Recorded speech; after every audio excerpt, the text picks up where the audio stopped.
Hello and welcome to the Slice. Today I have a very special guest because it is our Christmas special, hence why I'm wearing a Christmas top. Not that you can tell because the camera's not really showing it, so I'm going to have to stand up and show you all my little snowmen. There you go. Gavin, I did send Gavin the memo, but he obviously is not very Christmassy. It's flowers, red flowers. I'll let you off. Gavin, how are you? Yeah, good, thanks. Are you Fine. excited? Christmas about this? Both. Oh, this more than Christmas. Okay, correct answer. So you've obviously seen the show before. You get 10 minutes to talk about your business. We are going to talk about some video related questions as well and how much video gives value. You are a filmmaker yourself, so I would love to know a little bit more about some of the things you've worked on. Are you ready for me to start the 10-minute timer? Oh, yes. Right, your time has started. Gavin, who are you and what do you do? Well, my name is Gavin J. Priest. I'm primarily a photographer of people. I love people. I was explaining to somebody this morning on a networking meeting that I just love the interaction with people, engaging with people, making them feel confident, comfortable, relaxed, professional, and then shooting them, which sounds really, really wrong, but there you go. Yeah, that's what I love doing. That's my happy place, to quote Jordan North. I think that is actually where a good photographer comes in, isn't it? It's not so much clicking and taking the photo. I mean, obviously there is elements of you do need to know what you're doing. However, it's getting somebody comfortable in front of a camera, whether it be filming or taking photos. Have you ever come across a really hard situation where you've had someone that you're thinking, how am I actually going to get this person to be relaxed? Yeah, absolutely. I recall about 3 years ago, I was shooting portraits of staff at a building in Manchester, and they'd made the mistake of bringing sort of 10 members of staff at a time, and they were sort of lining them up against the wall, and each one was watching their colleague be photographed. And I guess their plan was to make it easier for them to understand what to do and how to sit and how to react to the photographer's direction. But there's a young lady at the end of the queue who was looking really, really upset and sort of anxious. And oh, she was just wriggling around. She was sweating. She was like really, really anxious. And when it came to her turn, luckily everybody else had left the room. And she was just so wound up and worked up about having a photograph taken that literally, I think it took about 15 minutes just to bring her down to a state where she was comfortable to sit down and just relax. It was just through words of reassurance and confidence building. I think this lady had issues with how she thought she looked, even though she was a beautiful lady. And she was just sort of concerned. There's some things about how she looked that she wasn't happy with. And that just sort of made her feel comfortable and confident. And at the end of the day, I think I didn't even pick the camera up for the first 10, 15 minutes until we sort of made sure she was comfortable and okay with what we were doing. And then literally rattled off probably 30 shots in about 2 minutes. And then she went off. And out of the 30 shots, I think 28 she chose and put something on Facebook and said, "Oh my God, I can't believe it." And I actually genuinely think it's changed how she views herself. But yeah, you do get quite often people who aren't comfortable in front of the camera, but it's just our job just to make them feel more comfortable and special. Yeah. And what do you think the key thing is? What is it that actually makes people so scared of being in front of a camera lens? Is it because they think, oh, I've only got this one moment in this day to get this shot perfect, and their brain goes into overdrive? What is it that people really don't like about cameras? I think it's just the fact that people maybe don't like being stared at. They just assume that the people behind the camera are some sort of voyeur who's sort of taking in every piece of information about their face, and they're going to get down the pub late that night and sort of just dish the beans on everybody's sort of facial expressions and how they look. I think somebody should point a camera at me, I'd be quite self-conscious and quite sort of offish. Yeah. And I don't very often get photographed. Nobody ever wants to photograph me. I do a lot of self-portraits because nobody else wants to photograph me. I think that's what it is. People just don't like being stared at, and it's sort of quite an unnerving thing to have somebody, especially if you're using a long lens and a big camera, and you're sort of 6 feet away. It's sort of quite an odd thing, I'd imagine. I try to think back to a time when I first started doing video. I mean, I got into filmmaking from an acting point of view. So I've always wanted attention. I've always craved attention. I still crave attention. But for me, I don't think I've ever had a moment where I've been scared to look back footage or watch myself back.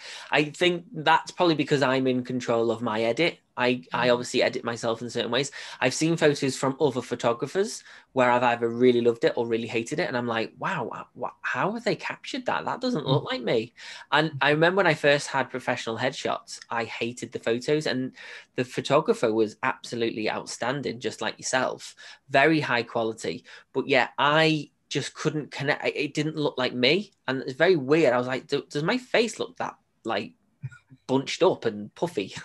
and I think it was because obviously everyone has a certain eye.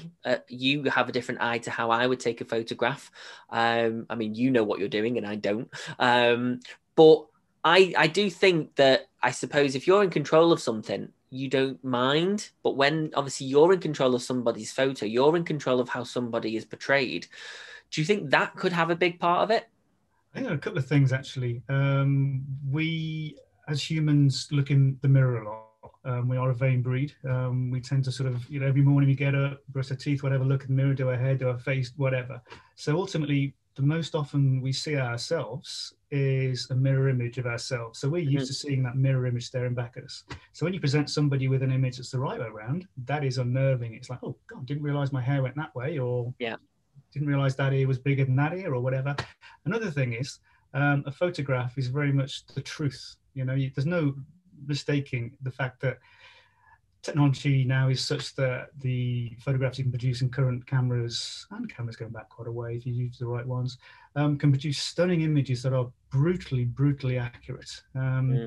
So any, let's say, discrepancies, but any sort of minor flaws that you may be able to sort of look past when you're looking at yourself in the reverse self in the mirror, are magnified on an actual photograph because they're there in black and white or color for you to see. I think that's another thing, because people just don't like. It's like when I choose to do something. I used to love cycling a lot, and now I know that if I got on a bike, because I haven't got on a bike very recently, I would not be anywhere near as good as I was a year ago or 2 years ago, because I've not cycled.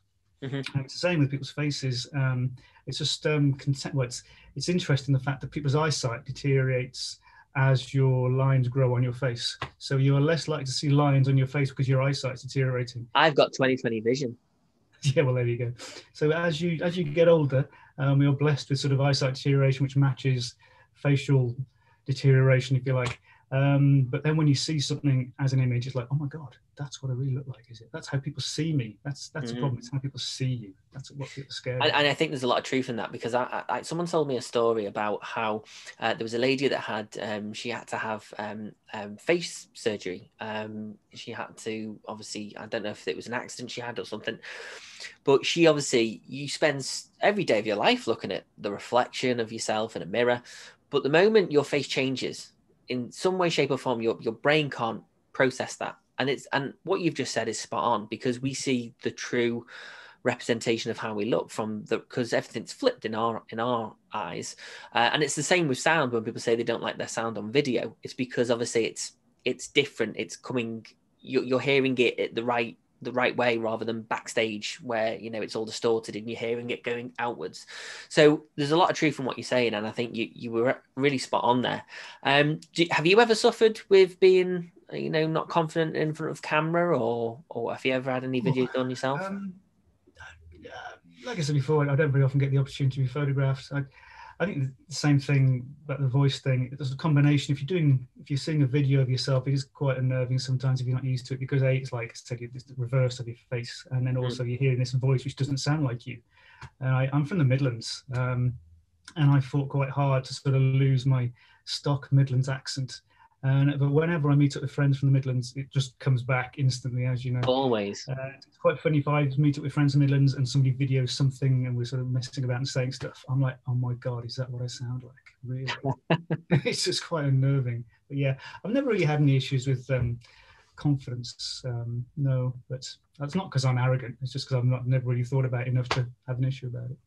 No, but it's at the same time, it's okay to be confident. I mean, I'm confident, but I suppose sometimes when networking, if I'm in a situation where I'm, in a room full of people I don't know, I can, be, have problems of being confident, and but it's how you know the signs, how to actually pull yourself back, take a breather and go, no, you've done this many a times, right? You know what you're talking about. And it's the same with I suppose, photographers and filmmakers. They know how to capture a shot, don't they? So I suppose really it's having an understanding of the process of what film and photography is. How long has it taken you to create the photos that you create today? Because they are absolutely stunning. I've just had to redesign my website. I decided to make it a little more personal, sort of a bit more sort of aspirational and not quite so boring and whatever. And I think a lot of times you need to tell stories when you're explaining yourself to people. And I have a fear of water. I'm a rubbish swimmer. I can barely swim. Me too. I'm awful. Yeah, and that's because I think my life is based around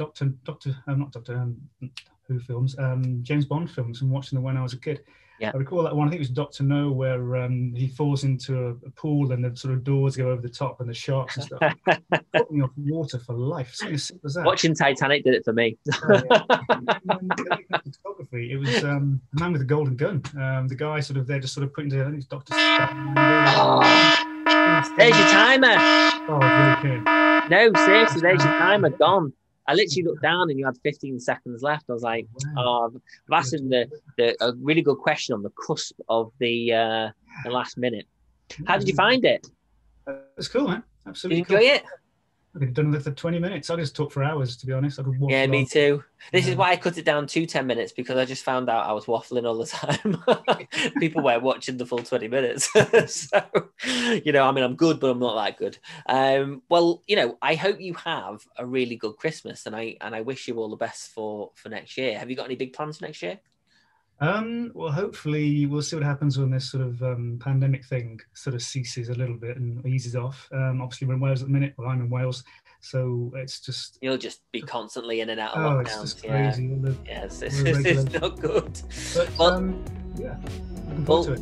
Thank you so much for coming down. I appreciate your time, and I wish you all a very Merry Christmas. If anybody would like to watch any previous episodes, you can head over to youtube.com/TakeTheGatePro. If you'd like to see all the latest videos, don't forget to hit the subscribe and click the bell. Thank you so much for watching, and I'll see you all soon.